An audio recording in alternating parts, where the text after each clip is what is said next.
Bora, nação, mais notícias do Flamengo aqui no nosso canal, trazendo as informações para vocês. E agora nós vamos analisar o Zinho e o João Guilherme, falando aí sobre a situação do Vitor Pereira no Flamengo, que não tá fácil. Meu amigo, ele pode cair a qualquer momento, principalmente pelo fato de ter perdido a Taça Guanabara. E se perder o Campeonato Carioca, eu não creio que ele vai continuar no Flamengo. Então nós vamos aqui reagir, vamos analisar. Chega aqui explodindo o dedo no like. Se você não é inscrito, eu te convido que você se inscreva, porque aqui é notícias do Flamengo, tá certo? E antes do vídeo, quero deixar para você uma grande oportunidade, você que deseja fazer uma renda extra de 3 mil a 5 mil reais, utilizando apenas o celular e uma conexão com a internet. Vai rapidinho e clica no primeiro link na descrição do vídeo ou no comentário fixado, porque ali está tudo referente a essa oportunidade que vai levar você a fazer a sua renda extra já no começo desse mês de março, recebendo comissões como essa que você está vendo aí na tela, tá certo? Então bora pro vídeo de hoje. Créditos vou deixar aqui ao canal ESPN Brasil e ao canal João Guilherme, link na descrição do vídeo.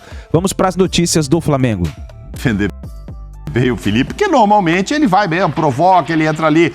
Mas eu acho que ele estava frio no jogo ainda, né? Ele tinha acabado de entrar, então. Eu não sei se ele pegou na bola, eu acho que não. Acho que não. Se ele tivesse nervoso, talvez a atitude dele fosse outra mesmo, de ir mais para cima do Gerson ali e tal, que cometeu um gesto também que não dá para entender pela experiência que tem. Enfim, o Flamengo estava pilhado.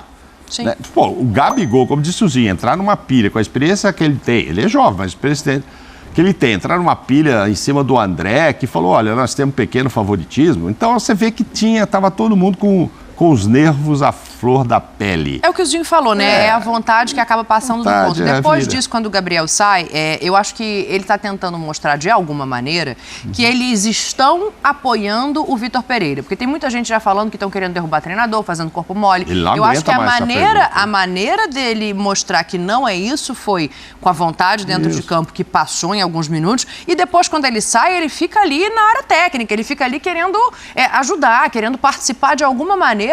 Acho que é um jeito de mostrar apoio. Não, até pediram pro torcedor não vaiar, Dani. Exatamente. Aí no último jogo ele falou de novo essa pergunta, nós estamos com VP, não sei o quê, quando perde pro Vasco, ele questiona o repórter. Não, mas eu achei legal ele saindo, cara. Olha, eu achei a atitude do Gabigol, nesse sentido eu vou defendê-lo. Vou defender, olha aí, ó, ele falando com a galera, incentivando, ó, com a torcida, aí depois quando a torcida começa a reclamar, ele sai do banco e levanta a mão, levanta a mão pra torcida, pede pra torcida estar junto. Não, mas eu achei legal fazer isso sim. Eu também achei. Positivo. Sim, ele tá mas na transmissão pegaram como algo negativo. Ah, ele quer aparecer. Quando o LeBron James faz, é bonito. Quando ele faz, ele quer aparecer. Não, eu acho que ele tava sentindo o jogo ali, a fim de ganhar. Não, ele foi muito bem. Foi muito bem. E olha que não era pra ter saído do jogo. Outro detalhe. Pedro está no banco de reservas de tênis. Alguém fica de tênis no banco de reservas? Então, não era para ser usado, era só para ameaçar o adversário. Ó, se der errado eu tenho o Pedro aqui, porque na entrevista ele fala o Pedro estava lá, mas tipo assim, mas não dava para jogar, nem ele nem o Varela. Sim. Entendeu? Ele quer justificar que não pôs o Pedro e pôs o Mateusão por causa disso, mas aí ficou aquele negócio. Mas se ele tá lá, o torcedor sabe que tá lá, o cara é artilheiro, tá perdendo, né? Ele tinha que ter entrado. Vamos ouvir o Vitor Pereira? A gente consegue, já que a gente voltou nesse assunto das substituições, do Pedro e o Varela sem condição de jogo no banco de reservas. Ficou um pouco confuso de compreender o treinador do Flamengo. Solta ele aí pra gente, por favor. Pedro e Varela, os jogadores que vieram, o Pedro, são dois jogadores que estiveram hoje por ser uma final, porque não eram jogadores que estavam em condições normais para nos ajudar. Portanto, são jogadores que vêm. O Pedro vem de uma lesão, fez um único treino, fez ontem o único treino da semana. O Varela veio porque teve que vir, mas lesionado. O Varela está lesionado. Depois temos o Tiago lesionado, o Eric lesionado, o Davi lesionado, Filipe Luís lesionado, Vitor Hugo lesionado. As nossas opções foram no sentido, as substituições que fizemos foram no sentido de, primeiro, o Mateusão na frente, porque é um atacante que ataca à profundidade e o jogo de facto o Fluminense estava mais com bola, mais metido no nosso meio campo. E o Mateusão pareceu-nos a nós que, atacando o espaço, pois é um jogador agressivo, um jogador que que pode roubar uma bola e houve lá um lance em que de facto podia ter chegado ao golo. Portanto, com as características de como estava o jogo, pareceu-nos naquele momento que ele seria a opção certa na frente. Foi um jogo, uma segunda parte que não se jogou, foi uma segunda parte que a bola, depois de muito tempo o jogo parado, não me lembro sinceramente nem do jogo deles nem do meu jogo. Na segunda parte foi uma segunda parte em que o jogo de facto devia ter rolado mais, mas não rolou, teve quase sempre parado. E quem trabalha connosco no dia a dia sente essa união, portanto nós estamos no caminho. As vitórias têm a começar a aparecer, porque para consolidar um trabalho as vitórias têm que aparecer. Estamos no caminho. Olha aí o caminhozinho. A gente está vendo em cima os jogadores que começaram e depois as substituições. A da zaga é até a última que ele faz, porque o Léo Pereira tomou uma pancada ali, não tinha mais condição de jogo, né? E é isso que ele explica, só para a gente passar para vocêzinho, falar aqui com o Mauro, é isso que ele explica, que ele ia colocar o Matheus Gonçalves, mas aí como ele teve que substituir um zagueiro pelo outro, não ia ficar no modelo de jogo que ele queria. Aí o modelo de jogo que ele queria tira o Gabriel, o Arrascaeta e o Igor Jesus de uma vez, coloca o Vidal, o Mateusão e o Ayrton Lucas. Depois ele tira o Matheus França e coloca o Everton Ribeiro. Ozinho, são muitas críticas. Existe alguma coisa dentro disso tudo que foi feito por ele ontem e falado por ele ontem que faça sentido para você? Não, então assim, esse início de jogo, já relatado pelos nossos companheiros aí, o Pascoal e o nosso presidente, eu acho que ele conseguiu isso, ainda bem fisicamente e entendendo um modelo de um time com 3 zagueiros, aí sim, com 3 zagueiros, não é aquele Thiago Maia que faz uma lateral esquerda, né? Eu vi bem isso, né? Principalmente quando perdi a bola, uma linha de 5, uma linha de 4 e só o Gabigol mais na frente, o 5-4-1 defendendo. Isso ele desenhou. Parece que é o que ele queria. Os jogadores, até então, com a intensidade, a entrega, a vontade, a pegada, conseguiram igualar e até ser um pouco melhor que o Fluminense, que jogou abaixo do que pode. Até ali os 25, 30 minutos. Depois o jogo começou a ficar muito mais equilibrado. O Flamengo faz o gol, tem o problema do gol anulado, que dá confusão, que já mexe com o emocional. Já estava a flor da pele esse emocional de ambas as equipes, mas achei um pouquinho maior do lado do Flamengo, que está mais pressionado. E o segundo tempo, aí eu já não concordo muito com ele. Quando ele diz que assim, a bola não rolou muito. Não rolou pro Flamengo. Ele falou que ele não viu. O Fluminense teve mais posse, o Fluminense criou mais. Eu vi um Fluminense melhor, não vi grandes chances claríssimas de gol. Eu vi um Fluminense mais no campo do Flamengo, um Fluminense propondo mais o jogo, as mexidas, né, trazendo o André para zagueiro, né, botando o Lima no meio campo, botando o Pirani ali, tirou o Keno, né, fez um time de mais toque de bola ainda, de mais aproximação. Então eu vi um Fluminense chegando mais e um Fluminense dominando mais o segundo tempo. Aí eu vi isso. Não foram grandes chances, mas um Fluminense melhor, tanto é que vira o jogo. Teve uma chance do Cano que a bola passou do ladinho da trave, hein? O Cano teve uns 2 chutes que ele acabou, não sei se desperdiçando, mas não entraram. Aquela do Cano, porque se a trave tem mais uma mão de mas já estava impedido, Pascoal. Estava impedido? Essa já estava impedido. Tá. Não me recordei disso. Já estava impedido essa, por isso que eu não contei. Ozinho, eu acho que o Fluminense foi superior ao Flamengo no segundo tempo. Completamente. Sim, eu falei isso. Foi superior. Mas eu não vi o Matheus Cunha fazendo defesas espetaculares. Não. O que o Flamengo dominou muitas vezes no primeiro tempo, o domínio foi total do Fluminense na etapa complementar. Aí mudou a mão. A mão que estava virada para o Flamengo se transforma a mão virada para o Fluminense.